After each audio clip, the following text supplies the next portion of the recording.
Hi, நேத்து எப்படி மருதாணி மிக்ஸ் பண்ணுறோம் அப்படின்றத பார்த்தோம். அதாவது பிஃபோர் டை ரிலீஸ் என்னென்ன ப்ராசஸ்ங்கிறதெல்லாம் நேத்தி பார்த்தோம்.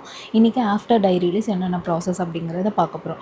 டை ரிலீஸ் அப்படிங்கிறது என்னென்னா, ஒரு 5 to 12 ஹவர்ஸ் வரைக்கும் இருந்தால் நல்லது. அதாவது ஹீட்டான பிளேஸில் நம்ம வைக்க வைக்க டை ரிலீஸ் சீக்கிரமாக ஆகும் அப்படின்னு சொல்லுவாங்க. டை ரிலீஸ் முடிஞ்சதுக்கப்புறம் நம்மளோட பேஸ்ட் கன்சிஸ்டன்சி எப்படி இருக்கணும் அப்படின்னா, பட்டர் க்ரீம் இருக்குது இல்லையா, அந்த அளவுக்கு வந்து நம்ம தண்ணி ஊற்றி மிக்ஸ் பண்ணி அதாவது கோனோட நம்ம ஃப்ளோக்கு ஏற்ற அளவுக்கு கொஞ்சம் தண்ணி ஊற்றி மிக்ஸ் பண்ணணும். அதிகமான தண்ணி அட் அ ஸ்ட்ரெச்சில் ஊற்றிடாதீங்க. கொஞ்சம் கொஞ்சமாக தண்ணி ஊற்றுனீங்க அப்படின்னா உங்களுக்கு மிக்ஸ் பண்ண தெரியும். அதிகமாக தண்ணி ஊற்றிட்டிங்கன்னா ஒன்றும் பண்ண முடியாது. கம்மியாக இருந்துச்சுன்னா கூட நம்ம இன்னும் கொஞ்சம் தண்ணி ஊற்றிக்கலாம். ஸோ கரெக்டான கன்சிஸ்டன்சி, அதாவது இந்த ஸ்ட்ரிங்கினஸ் இருக்கணும். ஸ்ட்ரிங்கி கன்சிஸ்டன்சி வர வரைக்கும் நீங்கள் வாட்டர் ஊற்றி நல்லா மிக்ஸ் பண்ணிகிட்டே இருக்கணும். பீட்ரு இருந்துச்சுன்னா பீட்ரு யூஸ் பண்ணிக்கலாம். அதுக்கப்புறம் ஒரு பைப்பிங் பேக்கில் சேஞ்ச் பண்ணணும். பைப்பிங் பேக்கில் சேஞ்ச் பண்ணும்போது ஸ்டாக்கிங்ஸ் வச்சு ஃபில்ட்ரு பண்ணுறது ரொம்ப முக்கியம். அது ஏன்னு இன்னொரு ரீலில் அப்லோட் பண்ணு. தேங்க்யூ.